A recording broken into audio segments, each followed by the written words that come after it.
आज़ाद समाज पार्टी के प्रत्याशी इंजीनियर देव प्रताप सिंह हैं। हम उनसे जानेंगे कि प्रचार प्रसार चल रहा है, कैसा लोगों का समर्थन मिल रहा है और किस प्रकार लोगों के बीच जाकर के वो अपनी पार्टी के मुद्दे रख रहे हैं। जी सर, नमस्कार। नमस्कार। सबसे पहले आपको धन्यवाद।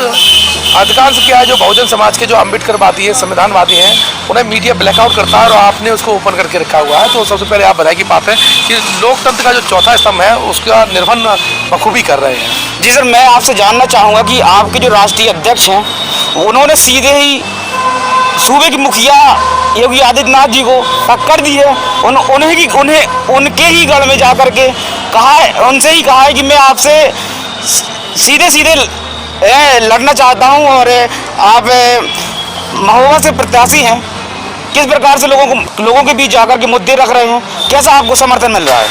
देखिए, जैसे आपने कहा कि हमारे जो माननीय राष्ट्रीय अध्यक्ष आज़ाद भाई हैं, उन्होंने गोरखपुर से दिया है। वहाँ सीधा सीधा टक्कर एक अम्बेडकरवाद और मनवाद के बीच टक्कर है। ये सही कहिए कि उन्होंने वहाँ पर जाकर के मनवाद को टक्कर दी है। और ये जो महोबा भी है, बुंदेलखंड में सामंतशाही बहुत शासक है, तो उन्हीं के आदेश पर मैंने यहाँ पर सामंतवाद को टक्कर दी है, जातिवाद को टक्कर दी है। यहाँ जो विधायक रहे हैं जिन्होंने सदन में कुछ भी नहीं पूछा, यानी 5 साल में एक प्रश्न नहीं पूछा है, ऐसे निष्क्रिय विधायक को टक्कर दी है और यह आदेश मेरे माननीय अध्यक्ष ने दिया है। समर्थन की बात है कि यहाँ पर सबसे पहले जो युवा हैं, जो बालिकाएं हैं, उनका सबसे ज़्यादा समर्थन है। और विधवा जो हमारी महिलाएं हैं, जो किसी कारणवश विधवा हो गई हैं, और वृद्धावस्था में जो हमारी जो महिलाएं हैं, माताएं हैं, उनका सबसे ज़्यादा मुझे समर्थन मिल रहा है। और हमने उनका भी कहा कि 6 महीने में हम कैंप लगा करके आपके दोनों पेंशन, जो वृद्धावस्था पेंशन है और जो विधवा पेंशन है, उस पर हम काम करेंगे। बालिकाओं और जो छात्रों का इसलिए हमको मिल रहा है समर्थन बड़ी मात्रा में, सभी जगह छात्री हमको ज़्यादा बुला रहे हैं, क्योंकि हमने कहा कि 50 जो इंटर कॉलेज जो बालिकाओं के लिए, 50 ही आपके छात्रों के लिए, और 10 हमने यहाँ पर डिग्री कॉलेज का जो एजेंडा सेट किया हुआ है, क्योंकि बुंदेलखंड पिछड़ा हुआ है शिक्षा के मामले में, स्वास्थ्य के मामले में। तो ये जो जागृति बच्चों में आई है, इसलिए उनका समर्थन हमारे पास काफ़ी मिल रहा है। जी, बात की जाए तो यहाँ सबसे बड़ी समस्या पानी की मानी जाती है। अगर आप यहाँ से विधायक बनते हैं तो पानी के मुद्दे को कैसे हल करेंगे? देखिए, पानी का मुद्दा तो बहुत आसान काम है। एक्चुअली अभी तक जो समस्या है कि वो विधायक जो प्रतिनिधि रहे हैं और सांसद जो प्रतिनिधि रहे, उन्होंने इस पर ध्यान ही नहीं दिया, क्योंकि उनके संवर्ग, उनके जो लोग हैं, उनकी समस्या नहीं है। ये हमारे दलितों, जो शोषित है, पीड़ित वर्ग है, उसकी समस्या है। आप यहाँ पर पहाड़ी इलाका है, हाई टैंक ऊपर बना के रख दीजिए, पानी आपके उस लेवल तक पहुँच जाएगा। बहुत आसान काम है। आपके बहुत से विभाग हैं, उससे काम हो सकता है। विधायक निधि है, बुंदेलखंड पैकेज है, वहाँ से भी सिंचाई व्यवस्था आप कर सकते हो और पानी की व्यवस्था आप कर सकते हो। तो बहुत आसान काम है ये। तो मुझे लगता है कि 6 महीने का काम है। आप सदन में लेके आइए, प्रस्ताव डालिए, स्पेशल पैकेज है। यानी हमने इसके लिए पानी के लिए ही नहीं है, पानी के लिए, आवास के लिए 8000 करोड़ का एक स्पेशल पैकेज की मांग की है। अगर यहाँ की जनता हमको सदन में भेजती है तो 8000 करोड़ का विशेष पैकेज ला करके हम मात्र 1 साल में ये समस्या दूर कर देंगे। आपके राष्ट्रीय अध्यक्ष जी की बात की जाए तो योगी जी के सामने तो लड़ने गए हैं, लेकिन काशीराम साहब ने कहा था कि पहला चुनाव हारने के लिए और दूसरा चुनाव हराने के लिए।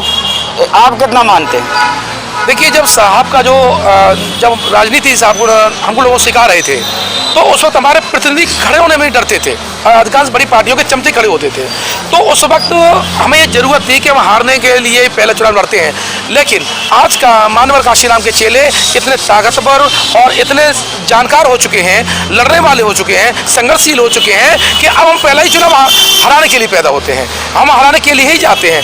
तो जहाँ भाई चंद्रशेखर आज़ाद जो गोरखपुर सीट पे आए और यहाँ हम आए हैं, हम हारने के लिए नहीं आए हैं। सीधा सीधा जो संविधान विरोधी है, जो जातिवादी है, जो सामंतवादी है, जो शिक्षा का विरोधी है, जो हमारे अधिकारों का छीनने वाला है, हम उसे पहले ही चुनाव में हराने आए हैं। और आज़ाद समाज पार्टी के जहाँ प्रत्याशी हैं वो भारी बहुमत से जीतेंगे।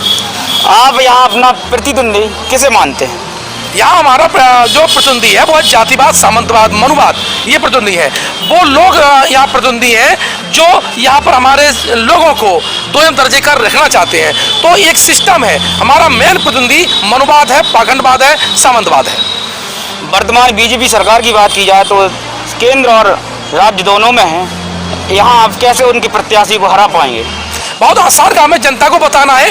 5 साल तक जिस प्रतिनिधि ने एक प्रश्न पूछा हो, ये जनता के बताएंगे तो जनता हमारी इतनी जागरूक है और वो इसी बात का तो हमें समर्थन दे रही है कि हाँ, हमने उन्हें डेटा दिखाया है कि आपका प्रतिनिधि 5 साल में आपके हक के लिए बोला ही नहीं है। दूसरा, हराने का तो बहुत आसान सा काम है। बहुजन समाज का यहाँ पर 1,80,000 से आसान सा वोट है।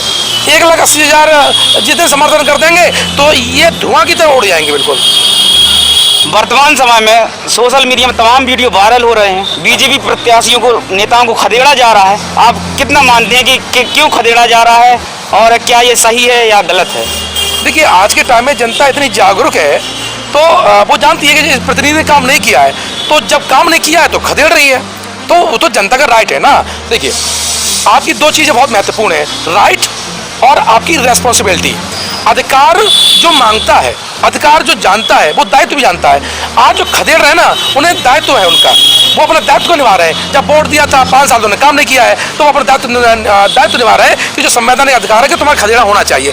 और बीजेपी का यहाँ से सुपड़ा साफ होने वाला है, पूरे प्रदेश से सुपड़ा साफ होने वाला है और बिना आजाद समाज पार्टी के कोई भी सरकार अब नहीं बनेगी। ये खदेड़ा संविधानवादी लोग कर रहे हैं। आप विधायक बनते हैं महोबा से, तो आपके मुख्य कार्य क्या होंगे? लोग बागों तक आपकी योजना का लाभ कैसे पहुंचेगा? देखिए, यहाँ पर जो महोबा में ब्लॉक है, तो हमने ब्लॉक से नीचे भी है, हर ग्राम पंचायत पर हमारा एक प्रतिनिधि होगा, एक प्रतिनिधि मंडल होगा। तो ग्राम पंचायत के स्तर की समस्याएं तो वहीं ले ली जाएंगी और हम लोग यहाँ जिला कार्यालय में बैठ करके सारा काम कराएंगे। जहाँ जाने की जरूरत पड़ेगी हमको गाँव के स्तर पर, तो तुरंत एक फोन की कॉल पर हम वहाँ पहुँचेंगे। बहुत बहुत धन्यवाद। ये थे इंजीनियर देव प्रताप सिंह जी, जो आजाद समाज पार्टी से महुआ प्रत्याशी हैं।